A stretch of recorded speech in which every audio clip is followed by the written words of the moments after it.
welcome to biology class by Mohit Alfred. This is an online class series for biology, and before we begin, I'd like to show you this. You have to refer to your class textbook. After each and every video, you should be reading this. Is Concise Biology ICSE by Selena Publishers. Every day you have to read the book after viewing the online video lecture. So let us begin here. In the chapter number 1, you'll be reading for the introduction of biology. This is a general introduction of the subject, how biology as a subject began, what we are going to learn in this. Then we will have a look on how this discipline or subject had its growth from the ancient days, how it grew to modern biology. Then we will have a look on the different branches of biology and their definitions and what are the role of those different disciplines of biology in our day-to-day life. Lastly, we will have a look on the applications, the day-to-day uses of these disciplines, which we will study the branches of biology, what role they are playing in our day-to-day lives, that we will be learning in the last part of this chapter. Coming to the first topic here, the question arises here, what is science? If we have to give a definition for science, what it would be? That is the question, what is science? So science is an organized body of knowledge. This is the definition from a textbook itself. I've broken the definition into parts to make it more easier to understand. So science is an organized body of knowledge. Organized means arranged body of knowledge, means the knowledge we are arranging in definite order to make it easier to understand. This knowledge comes from where? The knowledge comes from the different kinds of experimentations, and based on that experiments we are getting certain observations. These observations only are organized or arranged, and what makes up is known as science. Now these experiments are performed where? The experiments are performed over the natural phenomenon of the universe, means the researchers, the scientists are working or researching in the surroundings, in the things in the surroundings, and based on those experiments and research works we are getting certain observations. Those observations are recorded or noted down in an organized manner, and this whole procedure, or this is as a whole, is known as science. Now there are three major branches of science. These are the three major branches: physics, chemistry, and biology. Each one of these have their own important role, but we can't say that one is more important than the other. Each one of them has their own role, important role or important part to play in the modern world. Even in these days, it is important to be aware, to be having a basic knowledge of each of these subjects. As we are progressing day to day, there is an emergence of interdisciplinary concepts. That is, there have been new topics or new issues that have been arising that are related to different disciplines together. For example, just for an instance, we are having a branch of biology known as biochemistry that involves both the application of biology as well as chemistry. Another one, we are having these days a branch of biology known as bioinformatics, which involves the role of biology as well as the computers. So, in the modern world, we need not to stick on to just one subject. We can't rely on the knowledge of one subject alone. It is important that we have a thorough knowledge of each and everything around us. Let us begin, and now we will explore the different branches of biology. Before moving on to the branches of biology, let us have a basic understanding of what the term means. Biology. What does it mean? So the biology term is derived from two different Greek words. One is bios, it means life. Second one is logos, that means study. So basically, if we combine this, it will become biology is defined as the science of life and living organisms. If you're studying life and the different living organisms, it is called as biology. Even a new term has been coined these days. It is more prevalent, it is more common these days. Biology term is less common, rather we use the term life sciences. it is related to this definition itself. So that is a modern term used for biology, that is life sciences. Let us quickly come to the next topic, that is how biology began. The topic is growth of biology in early days. Let us see here in the primitive times, in the early times, the early man used to live in jungles and caves, and he collected food and vegetables from the jungles. And also later on, he started hunting wild animals. So as the primitive man was collecting food from the vegetation or from the forests areas, and he was hunting wild animals, he used to have a connection. He used to develop a link between himself and the surroundings. As a result, what happened over a period of time, early man or the primitive man understood the behavior or the particular pattern of how the vegetation is done, how the flowers are growing, how the fruits and vegetables are growing, or in which season they are growing.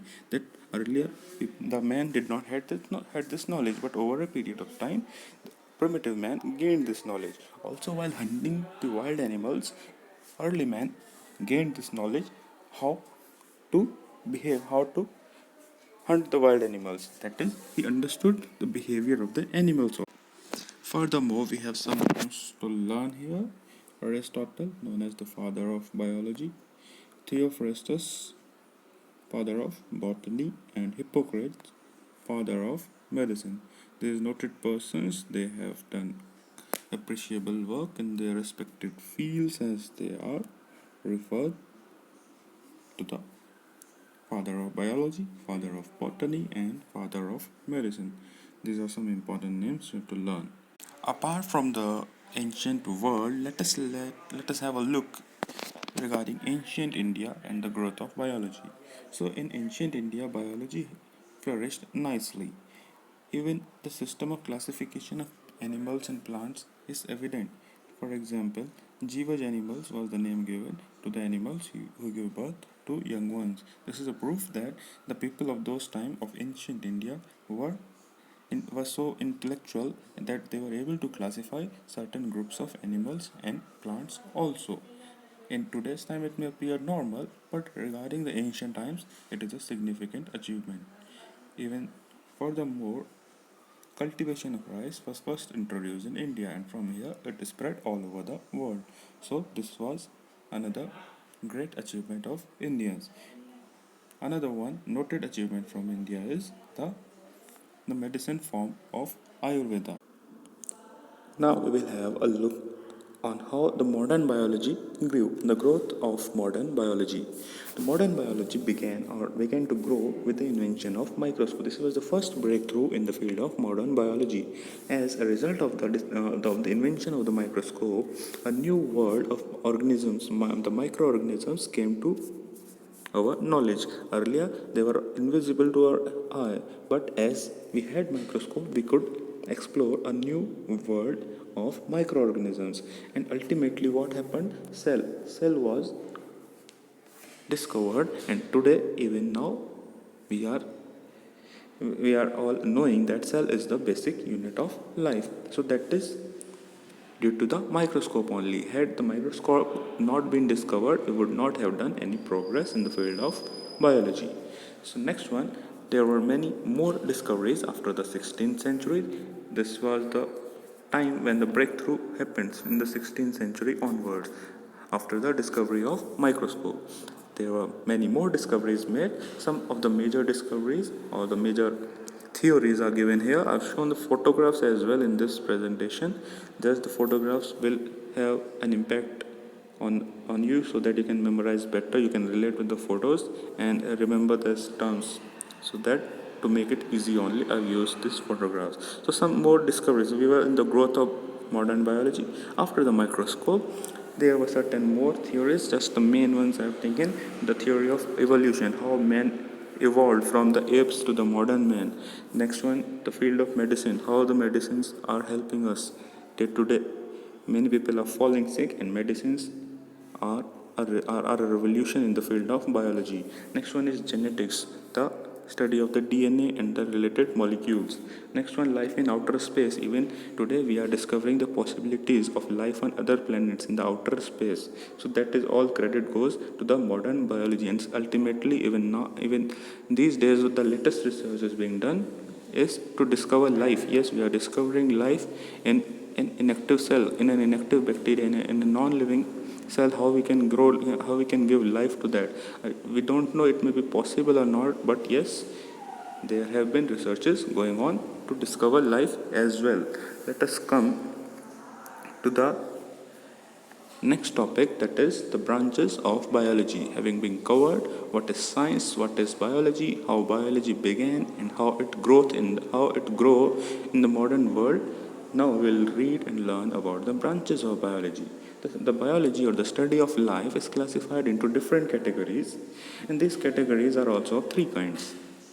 First, one by one, we will have a look. First one on the basis of major kind of organism. Second one on the special groups of organism. Third one on the basis of approach of studying it. One by one, we will have a look on these.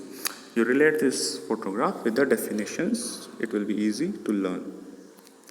Now, first one is on the in terms of the major kinds of organisms. This is the first classification of biology into three parts.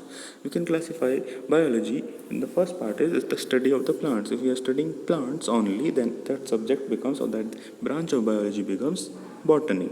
The second one is the study of animals. The animals study is called as zoology.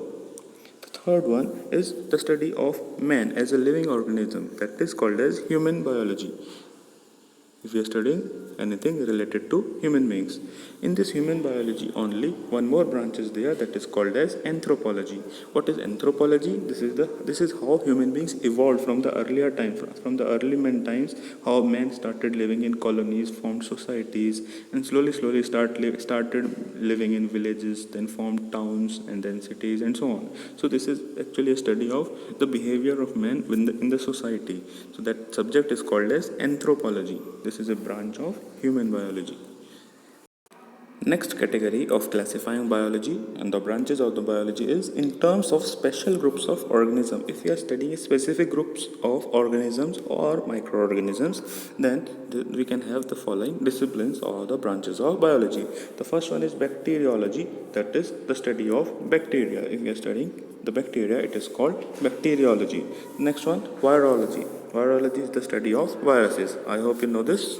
Next one, mycology, the study of fungi. If we are studying different kinds of fungus in the living organisms or in the surroundings, then it is called mycology. Next one is entomology. What is entomology? Entomology is the study of insects. Yes, it is the study of insects. Next one is ichthyology. The subject or the branch is called as ichthyology. Ichthyology is the study of fishes. The different types of fishes are there, different species of fishes are there. If we are studying the fishes, they are called as ichthyology. Next one is herpetology. What is herpetology? It is the study of the lizards, snakes, etc. Generally, you can say the reptiles only. If we are studying about these, then it is called as herpetology. Next one, the study of birds. The study of birds is called as ornithology. All these names with their definitions you have to learn. Next one, the next category is in terms of approach of studying it. The way how we are studying a particular phenomena. Based on that, we are having certain disciplines in biology. The first one is anatomy and morphology. Both of these are more or less similar only. The anatomy is the study of the gross structure of an organism as seen in dissection. Dissection means if we are taking any organism and if we are cutting it through, cutting that section through, and as we are able to see that similar way, we are studying that. So we are not going into the micro level. So that is, we are studying the structure of the various body organs. That is what forms the anatomy. Next one, the study and form and structure of plants and animals, that is called as morphology. The third one is histology. What is histology? If we are going at the micro level, if we are looking through using the microscope, and if you are studying any body cell or body tissue, then that subject is called as histology. The definition is given: the study of the minute structure of the tiny bits of the body as seen with the help of microscope. So if we are studying any body cell or tissue using a microscope, then it is called as histology. Next one is cytology. What is cytology? Cytology is the study of structure and function of the animal and plant cell. Animal or plant cell, if we are studying them, then it is called as cytology. Next one is, we will continue that only, that is embryology. Here, what we are studying, the study of the formation and the development of embryo of plants and animals. So, the development of the plant embryo or the animal embryo is studied under embryology. Next one is taxonomy. What is taxonomy? It is the science of naming, grouping, and classifying plants and animals. Means we are forming different classes like species, genus, family, like here it shows. So that is what is coming under the subject of taxonomy. What this taxonomy chapter, the classification of plants and animals, is a detailed chapter in class 9 syllabus. In the upcoming chapters, we will deal with this. You will study about plant kingdom and animal kingdom.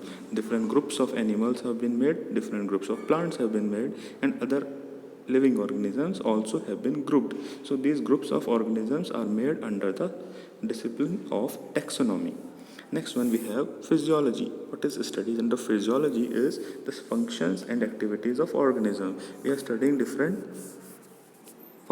kinds of organ systems. For example, respiratory system, excretory system, digestive system. All these things are studied under the discipline of physiology. Not only animal body, it can be for the plant body as well.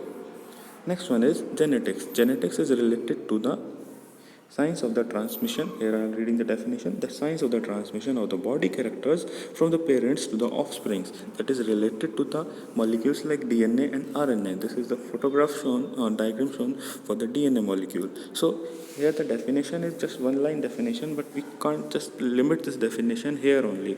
If you study genetics in detail, then it will be a long definition. Just a single line I have taken for this for you to remember. So the transmission means transfer of the body characters from the parents to the offspring. Whatever are the behavioral properties or the bodily properties of the parents are transferred to their children. That comes under the subject of the discipline of genetics. That is all related to the molecules of DNA and RNA. We'll read through, discuss through in the details as we unleash the chapters of biology. I'm not going to details. We are just looking for the definitions only. Next one now is ecology. Ecology, what is actually is, it is related to the nature, the study of the relationship of an organism, it can be any living organism, to both its living and non-living environment, or we can say surroundings. So for example, if you are studying human beings, how the human beings are living in their surroundings, to their how the behavior is with the plants, with the other people, with the air, with the water, and how we are using this earth as a whole. Now this is the image. You can relate this with ecology. Next one is biogeography. It is a combination of two disciplines. As I earlier told, nowadays no single subject is more important. Here it is the combination of biology and geography. How it is so? See here, it is an interdisciplinary topic. So it is the study of geographical distribution of plants and animals. How the plants and animals are distributed all over the world. Which species of which animal or which species of a particular plant is found where. And accordingly we can study and analyze. We can take conservation methods. Suppose a particular species of tiger is going to extinct, and we know about that this is limited in this world, and so that we can take some steps to conserve them. Just for an example, I have taken the example for tiger. You can study about different organisms under the category of biogeography. That is, the number of animals and plants can be studied under this subject. Next one is paleontology. Paleontology is the study of the prehistoric forms of life. We are studying those organisms which are extinct, which are not found today. Here is a photograph. So how we are studying? We are studying using the fossils. Fossils are the dead remains of those plants and animals. They are generally found buried under the grounds, under the rocks. They are generally found. Here a person is studying over a fossil. So that is subject is called as paleontology. This is an important branch of science. By this, what we will benefit is we'll understand how life used to evolve on this planet Earth. Next one is evolution. That already I have told you how human beings have developed from earlier apes to the modern world. That is the study of origin and descent of the organism. Let us come to the definitions. Few more are there. Here the subject comes as parasitology. It is the study of parasites. The parasites are what? Parasites are those microorganisms which invade other organisms' body and harm them. They are not giving any benefit to the other body, or they are on the contrary, they are harming them. Even the other organisms can die. Even in the human beings also many parasites like disease causing organisms enter and they are killing our body. So this study of parasites is done under the branch of parasitology. Next one is pathology. Pathology is the study of the diseases. Whenever we are studying the diseases of any plant or the disease of any animal, it comes under the category of pathology. Next one is immunology. Immunology is the science that deals with the phenomena of cause and the causes of immunity. Whenever any foreign particle enters our body, what will happen? Our body cells, generally the leukocyte, they are the white blood cells. They are causing a response system to protect our body from the diseases. That response system of the body is called as immunity. So that immunity and its related aspects are studied under the subject of immunology. Here, the next definition is eugenics. That is the last one now. The science which aims to improve the human race through controlled heredity. What is actually it is related to genetics only. Genetics, I said, no, it was related to the molecules of DNA and RNA. So certain diseases are there which are called as genetic disorders. That means they pass from the parents to the children. So in eugenics, we are studying such kind of diseases only we are studying, and it aims to control it aims to protect, not control, it aims to protect the human beings to produce such offsprings which may be having genetic disorders. So this is all about eugenics. So students, we have covered a sufficient part of the chapter. Here I will take a pause. We will continue the remaining chapter that we have to cover the applied biology definitions, and the remaining exercise part we will be doing in the part 2 of this video series. You have a home assignment here. You have to note down the definitions as shown in this video, and you have to learn them. You have to note down in a separate notebook that will be evaluated as and when the school resumes.